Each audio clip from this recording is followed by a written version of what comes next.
Okay, kisah yang ketiga adalah di mana selepas masyarakat Mekah tidak ramai yang menerima Islam, jadi Nabi ingin mencuba berdakwah di luar daripada Mekah.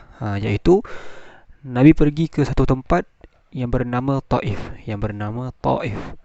Dan di Taif ni Nabi pergi bersama dengan Zaid bin Harithah.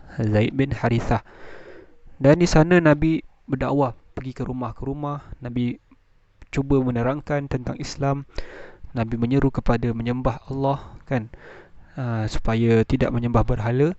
Tetapi masyarakat Taif tidak menerima. Bahkan mereka menghalau Nabi dan juga Zaid bin Harithah daripada kampung mereka, daripada tempat mereka.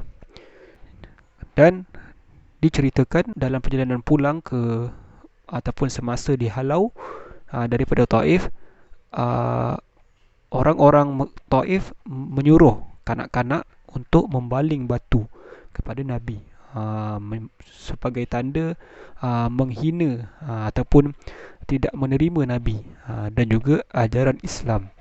Jadi diceritakan bahawa Nabi SAW sampai berdarah kepala dan tubuh badan baginda, dan sehingga darah Nabi itu mengalir terlalu banyak, sehingga darah tu mengalir sehingga masuk ke dalam tapak kasut ataupun dalam kasut Nabi, kerana dia mengalirkan. Jadi peristiwa di Taif ni sangat menyedihkan. Dan walau bagaimanapun Nabi tetap bersabar, dan Nabi berdoa supaya suatu hari nanti ada anak-anak ataupun keturunan daripada Taif ini yang akan menerima Islam.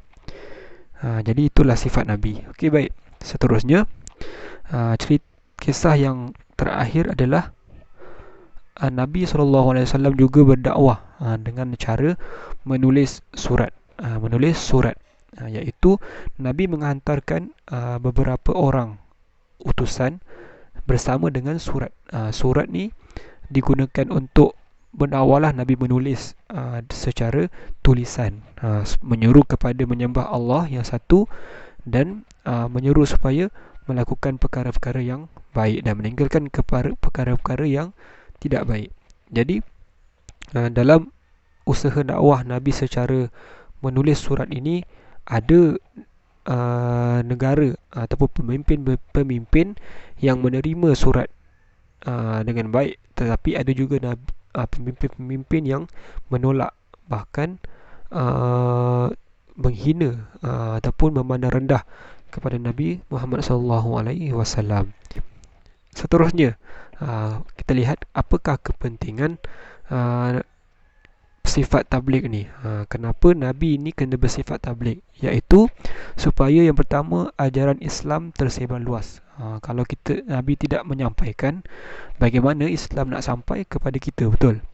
Okay, yang kedua, apabila Nabi Muhammad SAW menyampaikan dakwah, semakin berkurang budaya ataupun penyembahan berhala. Jadi orang-orang Mekah dan juga orang-orang di sekitarnya tidak lagi menyembah berhala, tetapi hanya menyembah Allah yang Maha Esa. Yang ketiga, akhlak masyarakat Mekah khususnya semakin baik, semakin bagus. Tidak lagi berlaku kezaliman ataupun kejahatan-kejahatan yang banyak, kerana Islam telah mengajar kita bahawa perkara-perkara ini semua tidak boleh dilakukan.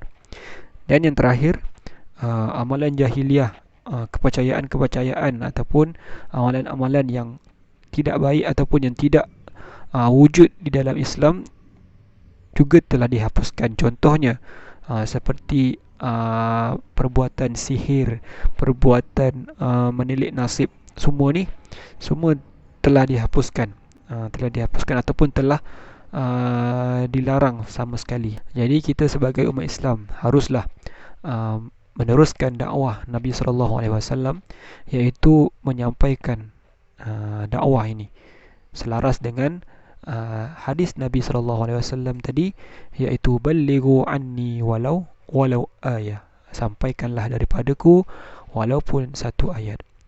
Jadi sekian saja untuk tajuk kita kali ini. Assalamualaikum warahmatullahi wabarakatuh.